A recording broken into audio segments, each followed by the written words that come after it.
अस्सलाम वालेकुम। इस वीडियो में आपके साथ एक तो मैं लेटेस्ट क्रिप्टो मार्केट की डेवलपमेंट्स वगैरह आपके साथ शेयर करूंगा।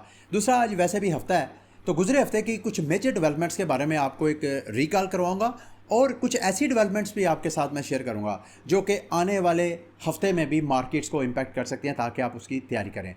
और अगले हफ्ते बिटकॉइन फॉसेट दोबारा ओपन होने जा रहा है। बड़ा लिमिटेड सा है, लेकिन जिन लोगों को नहीं पता ये बिटकॉइन फॉसेट क्या है, फॉसेट इंग्लिश में बोलते हैं टूटी को। टूटी में पानी, जो टूटी ख़राब होता है वो ड्रिप होता रहता है ना, कतरा कतरा गिरता रहता है।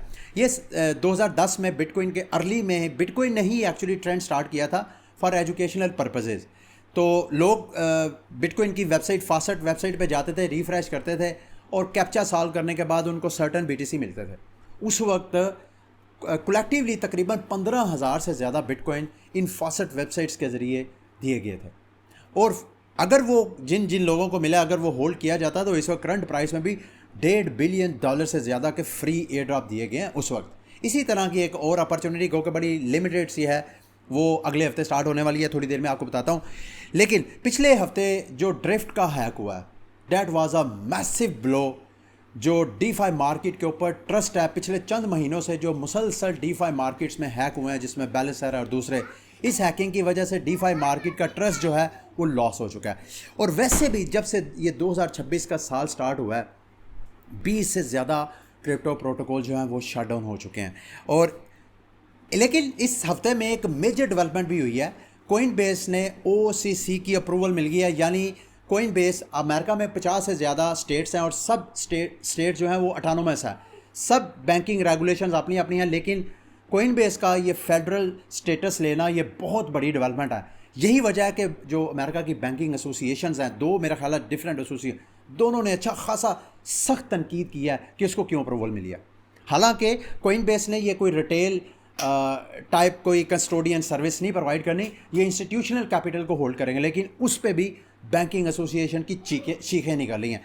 तो इसलिए बड़ी डेवलपमेंट थी। लेकिन ये छोड़े, पिछले दिनों SEC ने जो 16 से ज़्यादा क्रिप्टो करेंसीज को एज अ कमोडिटी डिक्लेयर किया, मार्केट ने उसके ऊपर भी कोई रिएक्ट नहीं किया। बल्कि अगर आप मुझे इजाज़त दें, जब से ये साल स्टार्ट हुआ है 2026 से, BTC की प्राइस जनवरी के महीने से यानी जनवरी के मिड के बाद BTC की प्राइस मुसलसल नीचे आपको क्रैश होती हुई नजर आई, मुसलसल। लेकिन थैंक्स टू ये जो वॉर स्टार्ट हुई है अमेरिका में, और ये जो प्राइस जो जनवरी के मिड से स्टार्ट हुई थी क्रैश, ये एक्चुअली गोल्ड की प्राइस के पंप, गोल्ड और सिल्वर मेटल की प्राइसेस पंप होने की वजह से BTC की प्राइस मुसलसल क्रैश कर रही है। हर वीकली चार्ट कैंडल के ऊपर आप रेड कैंडल आपको बनती हुई नज़र आ रही है।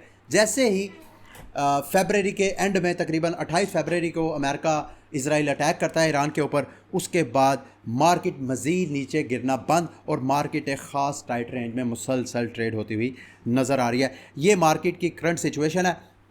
SEC का क्रिप्टो करेंसीज को कमोडिटी करार देना, कोइन बेस का, ये बिग न्यूज़ थी। इनकी वजह से मार्केट को मैसिवली पंप करना चाहिए था, लेकिन मार्केट में अनसर्टेनिटी की वजह से ऐसा नहीं हो रहा।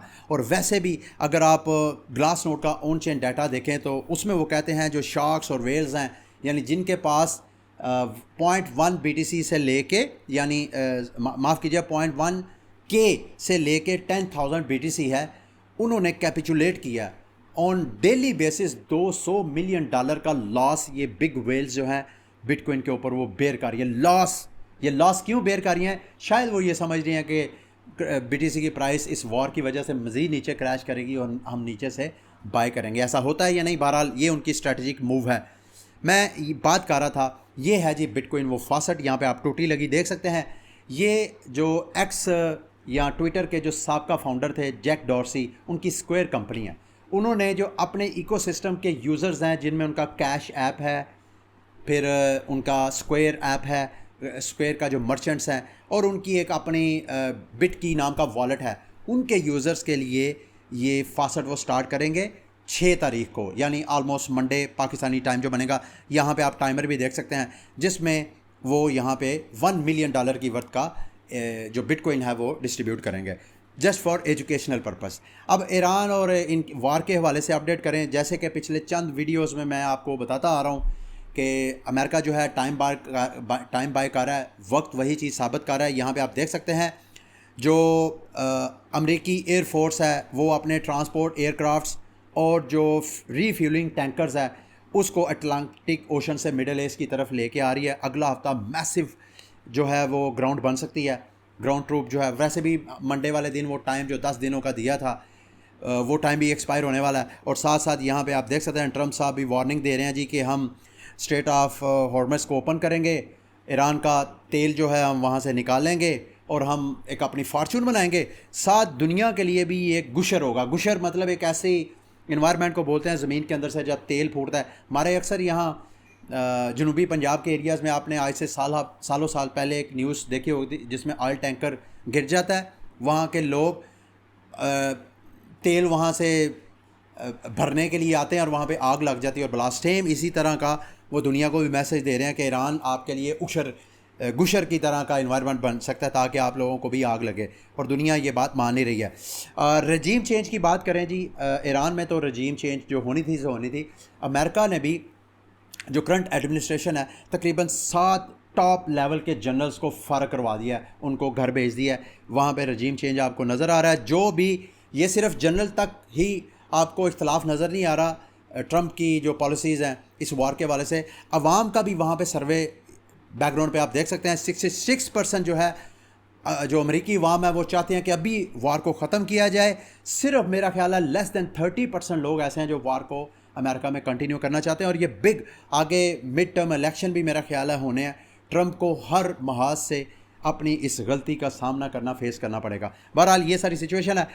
इथीरियम के हवाले से बड़ी मेजर डेवलपमेंट है। जो इथीरियम होल्डर हैं उनके लिए बहुत गुड न्यूज़ है। ये जैसे ही हालात सेट होने हैं मैसिव आपको इथीरियम पंप गेन करता हुआ नज़र आ सकता है। क्यों मैं कह रहा हूँ, ब्लैक रॉक ने अभी जो उनका स्टेकिंग वाला ETF लॉन्च किया है उसमें तकरीबन 1,95,000 इथीरियम फर्स्ट मंथ में उन्होंने ऑलरेडी एक्वायर किया, इन्वेस्ट किया है इन्वेस्टर्स ने। उसमें से ऑलमोस्ट 80% जो है दोबारा इमीडिएट स्टेकिंग भी हो गई है, लॉक और वो लॉक हो गया 2 हफ्ते के लिए, वो लॉक हो गया। और ये यूँ समझे, और जो एक्सचेंजेस के ऊपर इथेरियम की सप्लाई है वो भी 10 साल के लोएस्ट लेवल पे पहुंची हुई है।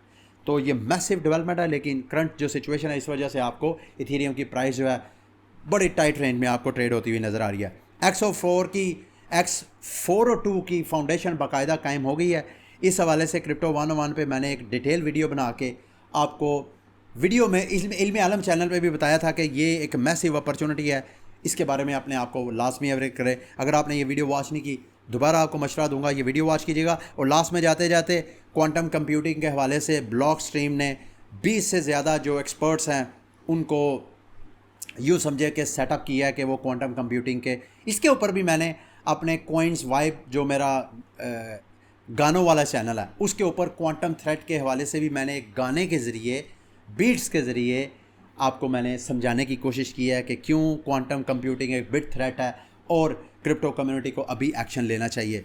वैसे भी कोइन टेलीग्राफ रिपोर्ट कर रहा है कि तकरीबन 11 से 20% बिटकॉइन की ऐसी सप्लाई है जो कि लॉस फॉरएवर है। और जैसे ही क्वांटम कंप्यूटिंग के हवाले से बिटकॉइन अपना प्रोटोकॉल अपग्रेड करेगा, होपफुली ये 20% बिटकॉइन की सप्लाई बर्न कर दी जाएगी।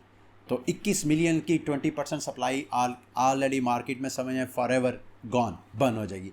ये थी मेरी आज की वीडियो। उम्मीद है मेरी ये वीडियो आपके लिए इन्फॉर्मेटिव रही होगी। अगली वीडियो तक के लिए मुझे इजाज़त दें। अल्लाह हाफ़िज़।